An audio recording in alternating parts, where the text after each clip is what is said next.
अस्सलाम वालेकुम। आज का हमारा टॉपिक है क्लास फर्स्ट ईयर के स्टूडेंट्स के लिए।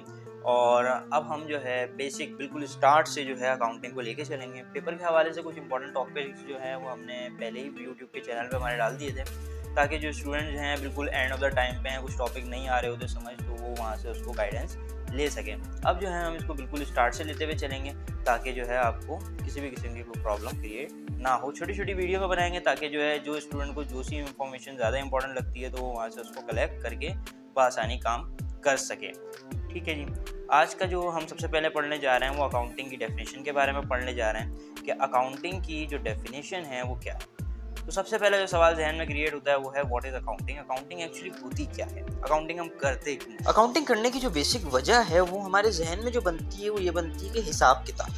ये एक तरह का हिसाब किताब तो है कि हम किस किस्म का सामान खरीद रहे हैं, बेच रहे हैं, कितने पैसे आ रहे हैं, कितने जा रहे हैं, लेकिन इसका भी एक तरीक़ेकार है। इसे हम जो है इसकी जो डेफिनेशन है बेसिकली वो ये है, accounting is an art of recording, classification, summarization, interpretation of daily business transactions. इन ट्रांजैक्शन जो हम हर रोज़ अपने बिजनेस में कर रहे होते हैं, भले एक चिप्स वाली की दुकान है या एक बहुत मल्टीनेशनल कंपनी है, उसमें हर किस्म की ट्रांजैक्शंस वगैरह की जा रही होती हैं। रिकॉर्डिंग, किसी भी चीज़ को महफूज कर लेते हैं, अपने पास लिख कर संभाल लेते हैं। उसके बाद उस सामान को जब हमने संभाल लिया है, जो ट्रांजैक्शन हमने करी हैं उनको जब संभाल लिया है, एक जगह लिख लिया महफूज करके, अब हम उनको तरतीब देते हैं, क्लासिफाई करते हैं कि एसेट वाली चीज़ें, जो सामान जो है हमारे एसेट में इंक्रीज़ हुआ है वो यहाँ, जो एक्सपेंसेस हुए हैं, खर्चे हुए हैं वो यहाँ पे आ जाएंगे, जो इनकम हुई है वो यहाँ आ जाएगी। तमाम तर चीज़ों को हम लोग सेपरेट करके अलग अलग तरतीब में देते हैं, समराइज़ करते हैं, उसे एक छोटे सा खुलासे के तौर पे लिख देते हैं। पूरे मजमून को एक छोटी सी बात में तहरीर कर दिया जाता है। अब इस तहरीर करके इसको लिखने के बाद जो है इसकी मामूली सी या कह लें एक वजाहत जो है नीचे दे दी जाती है कि ये किस चीज़ की है, क्या है मामला, किस हवाले से लिखा गया है। तो ये तमाम तर जो है हमारे पास जो है अकाउंटिंग में हम इसको करते हैं सॉल्व। इसके बाद हमारे पास जो आता है वो है, इसमें हम डेफिनेशन जब हम पढ़ रहे थे तो इसमें दो अल्फाज आए थे, एक आया था बिजनेस और एक आया था ट्रांजैक्शन। ठीक है, तो ये दोनों जो हैं एक अहम टर्मिनोलॉजीज हैं अकाउंटिंग में। ट्रांजैक्शन क्या है? लेन देन। लेन देन की जो है दो टाइप्स हैं हमारे पास। Any exchange of values is called transaction. कोई भी चीज़ जिसकी वैल्यू हो उसे एक्सचेंज किया जाए, उसके बदले में ली जाने वाली और दी जाने वाली जो चीज़ें हैं उसकी दो इकसाम, एक कहलाती है मॉनेटरी सिस्टम, दूसरी कहलाती है बार्टर सिस्टम। मॉनेटरी सिस्टम में एक्चुअली जो सामान हम खरीदते हैं उस सामान को खरीदने के बदले हम उसे सामान देते हैं। जैसे कि फ़र्ज़ कर लें आप नीचे अपनी किसी दुकान पे जाएं और उससे जो है आप एक कोई बिस्किट परचेज़ करें और उसको कहें कि भाई मेरे पास कैश नहीं है, आप जो है ये मेरे पास 10 रुपये वाला एक मार्कर है, तो ये 10 रुपये के बिस्किट की जगह पे 10 रुपये वाला मार्कर आप ले लें। तो ये सिस्टम जो है सामान के बदले सामान लेना या सामान के बदले सामान देना, ये कहलाता है मॉनेटरी सिस्टम। आज भी होता है मगर बहुत मामूली के लिए, ना के बराबर जैसी फंक्शन होता है। अब हम जो भी सामान परचेज करते हैं उसके थ्रू जो है हम उसे कैश देते हैं या पैसे देते हैं। पुराने वक्तों की अगर बात की जाए तो उसमें जो है आप आटा अगर किसी को ख़रीदना है, किसी की आटे की दुकान है और किसी की कुर्सी की दुकान है, तो ये बहुत मुश्किल हो जाता था कि एक शख्स जो है आटा तो ख़रीद रहा है, आटा तो सबकी ज़रूरत है, लेकिन उस आटा ख़रीदने वालों को उस कुर्सी की ज़रूरत नहीं होती है। तो बंदा जो है जो आटा ख़रीदना है वो कहता है कि भाई मुझे तो मेरे पास कुर्सी है, आप कुर्सी ले लें। तो ये जो है मामला ये ख़राब होते चले जा रहे थे, मुश्किलात होती चली जा रही थी सामान के ख़रीदने और बेचने में। तो एक सिस्टम को मुतारिफ कराया गया, बार्टर सिस्टम को, जिसमें हमने सोने के सिक्के, चांदी के सिक्कों के थ्रू जो है, पहले तो ये आटे की बोरियों पे हुआ करता था कि आटा ही दिया जाएगा हर शख्स को, जो भी चीज़ जो ख़रीदेगा उसके बदले आटा दिया जाएगा। अब उसके बाद जो है बात हुई सिक्कों पे आ गई, सोने के सिक्के और इस पे चांदी के सिक्कों पे। फिर इसके बाद मामला चलते चलते जो हैं कैश पे और क्रेडिट कार्ड और डेबिट कार्ड पर अब ये आ गए हैं। अब हमारी जो ट्रांजैक्शन हैं वो इन चीज़ों पे होती हैं बार्टर सिस्टम के थ्रू। दूसरी टर्मिनोलॉजी हमारे पास जो है वो है बिजनेस। ये बिजनेस होता क्या है? हर वो काम जो प्रॉफिट को बनाने के लिए, प्रॉफिट को हासिल करने के लिए किया जाए वो बिजनेस है। देखिए, हम जो एक कह लें एक पेड जॉब जो करते हैं, जो सैलरी बेस्ड जॉब होती है हमारी, उसमें हम प्रॉफिट नहीं बनाते। हमारे पास जो एक बेसिक जो है सैलरी है वो फिक्स है, 10,000 है, 25,000 है, 50,000 है, 60,000 है, 80,000, वो फिक्स है। लेकिन बिजनेस में जो है यूजुअली ऐसा होता है कि प्रॉफिट के लिए ही काम किया जाता है। कोई शख्स पागल थोड़ी है जो लॉस के लिए काम करेगा। वो बिजनेस खड़ा कर रहा है, अपना एम्पायर खड़ा कर रहा है, और किस लिए कि भाई मुझे लॉस हो। तो इस तरह से काम कोई भी नहीं करता है। बिजनेस किस लिए किया जाता है? To make profit. अच्छा, हमारे पास जो है बिजनेस की 3 इकसाम है। पहला जो है हमारे पास है वो है सर्विस बिजनेस, दूसरा है ट्रेडिंग बिजनेस और तीसरा है मैन्युफैक्चरिंग बिजनेस। हम इन तीनों की जो है एग्जाम्पल के साथ आपको समझाते हैं ताकि जो है जहन नशीं आपके बहुत अच्छे और आसानी से हो जाए।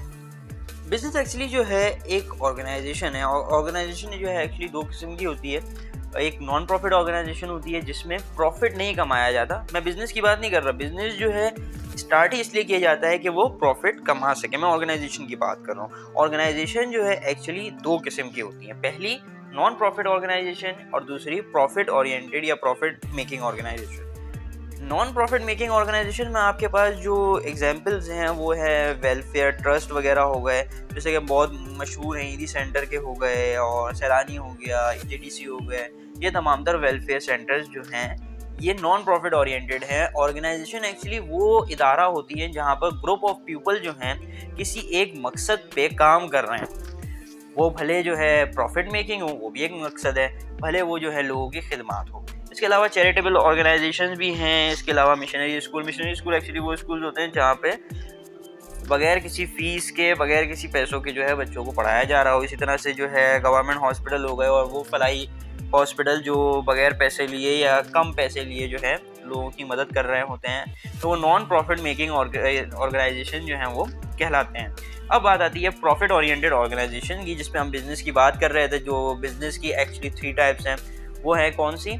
Service business, trader business, manufacturer business. मैंने आपको पिक्चर्स में जो है थोड़ी कम एग्जांपल्स दी हुई है, मैं आपको यहाँ पे और बता देता हूँ। सबसे पहले सर्विस बिजनेस की बात करते हैं। सर्विस बिजनेस में हमारे पास हर वो काम जो सर्विस दी जाए, जो काम करके दिया जाए हमें, तो वो हर वो काम जो है सर्विस बिजनेस कहलाता है। जैसे कि डॉक्टर, वो आपको डॉक्टर क्या प्रोवाइड कर रहा है? वो आपको अपने एक्सपीरियंस से इलाज जो है प्रोवाइड कर रहा है। टीचर आपको अपने एक्सपीरियंस से क्या बता रहा है? वो आपको मालूमात दे रहा है। मैकेनिक आपकी गाड़ी ठीक कर रहा है। इंजीनियर हो गए या फिर रिपेयरिंग जो है करते हैं। ब्यूटी सैलून हो गए, वो आपको अपने एक्सपीरियंस, अपनी मालूमात से जो है, अपनी चीज़ों से जो है आपकी खूबसूरती में इजाफा कर रहे हैं। इसके अलावा जो है आपके पास लॉयर होते हैं, वो आपके केस वगैरह लड़ रहे होते हैं, वो अपनी महारत से कोई काम करके आपको दे रहे होते हैं। कंसल्टेंट जो है आपको जो है मुख्तलिफ गवर्नमेंट के हिसाब से लॉ कंसल्टेंट भी होते हैं, आपको कानून के हिसाब से बताते हैं। आपको जो है कंसल्टिंग जो है चिल्ड्रंस को भी दी जाती है कि वो कौन से जो है मामला किस तरह से वो निभाएं, किस तरह से काम जो है करें वो अपने। इसी तरह से आपको हमारे पास दूसरी जो बिजनेस की जो तरीका है वो है ट्रेडिंग या merchandising business. Trading business, word trade जो है वो एक जगह से सामान खरीद के दूसरी जगह भेजना, तिजारत जिसे हम उर्दू में कहा करते हैं। तो तिजारत एक्चुअली जो है एक जगह से खरीद के दूसरी जगह बेच देना, हर वो चीज़ जो है वो आपके ट्रेडिंग बिजनेस में जो है आती है। ट्रेडिंग बिजनेस की जो एग्जांपल्स हैं वो कुछ ऐसी हैं कि बुक स्टोर हो गया आपके पास, इम्तियाज़ और चेज स्टोर्स हो गए, डिपार्टमेंटल स्टोर जो छोटे किराने की दुकानें होती हैं ये हो गई, सुपरमार्केट्स हो गई और मेडिकल स्टोर्स वगैरह हो गए। ये तमाम तर वो चीज़ें हैं, वो जगहें हैं जो आपका सामान ख़रीद के जो है बेचा करती हैं। ठीक है। मैन्युफैक्चरिंग बिजनेस वो बिजनेसेस होते हैं जहाँ पे किसी चीज़ को बनाया जाए देन उसे बेचा जाए। तो बनाने वाली चीज़ों में हमारे पास जो है, आप अगर मल्टीनेशनल कंपनीज की बात करें, टेक्सटाइल इंडस्ट्रीज़ हो गई, कॉटन इंडस्ट्रीज़ हो गई, और मुख्तलिफ जो हैं गाड़ियाँ बनानी जो हो गई, मुख्तलिफ मोटर कार्स वगैरह जो हैं, इवन KFC बर्गर्स वगैरह जो हैं, और टॉय मैन्युफैक्चरिंग जो हैं, ये तमाम तरह चीज़ें जो हैं मैन्युफैक्चरिंग बिजनेस में शामिल की जाती हैं। तो मुझे उम्मीद है कि आप लोगों को ये टॉपिक्स जो हैं आसानी से समझ आ रहे होंगे। इफ़ अगर आपके पास कोई क्वायरीज़ हों, कोई सवालात हों आप लोगों की, तो आप कमेंट सेक्शन में कर लीजिएगा। इंशाल्लाह नेक्स्ट वीडियो में या फिर मैं आपको कमेंट में ही आप लोगों के तमाम तरह जवाबात जो है दे दूँगा। इसके बाद जो हमारे पास जो अगली बात है वो ये है कि हम जो बिज़नेस है वो किस तरीके से स्टार्ट कर सकते हैं, किस तरह से उसके काम जो हैं वो स्टार्ट किए जाते हैं। बिज़नेस स्टार्ट करने के लिए हमारे पास जो रिक्वायरमेंट होती है वो 3 चीज़ों की होती है। पहली चीज़ एसेट, यानी कि हमारे पास जो है माल जो हम उसमें इन्वेस्ट करेंगे वो हमारा एसेट कहलाता है। वो एसेट जो है हमारे पास कहाँ से आएगा? उस एसेट के आने के जो हैं 2 तरीके हैं। या तो मालिक खुद पैसे लगाएगा, उस खुद पैसे लगाने को ओनर्स इक्विटी कहते हैं, यानी कि वो मालिक जो पैसे अपने तौर पे अपनी जेब से खर्च करके लगा रहा है। इसके अलावा अगर वो जेब से खर्च नहीं करके लगा रहा तो वो यकीनन कहीं से उधार लेकर स्टार्ट करेगा बिजनेस। अगर वो किसी से उधार लेकर बिजनेस स्टार्ट करता है तो वो लायबिलिटी कहलाती है। अकाउंटिंग की बेसिक इक्वेशन है, जिसे फंडामेंटल अकाउंटिंग इक्वेशन भी कह सकते हैं आप लोग। तो वो अकाउंटिंग इक्वेशन क्या है कि एसेट्स बराबर होते हैं लायबिलिटी प्लस ओनर्स इक्विटी के जितना उधार लिया जाएगा और जितना मालिक पैसा लगाएगा बिजनेस में, दोनों मिलके उस बिजनेस के एसेट बनेंगे, उस बिजनेस के तमाम तर रुपए बनेंगे। ठीक है जी।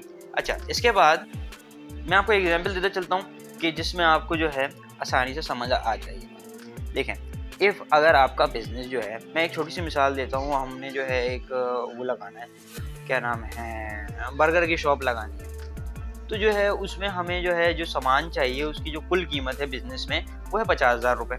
उस 50,000 रुपये की जो तमाम तर सामान आ रहा है वो मालिक अपने पास से 50,000 रुपये निकाल के वो सामान खरीदता है और अपना बिजनेस स्टार्ट कर देता है। तो ये बिजनेस जो है हमारे पास ओनर्स इक्विटी कितनी आई? 50,000 रुपये। कोई उधार हमने किसी से नहीं लिया, तो हमारे पास जो एसेट क्रिएट हुआ वो भी 50,000 का ही।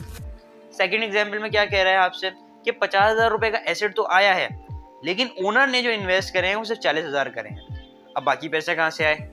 बाकी पैसे आए हैं किसी से उधार लेकर।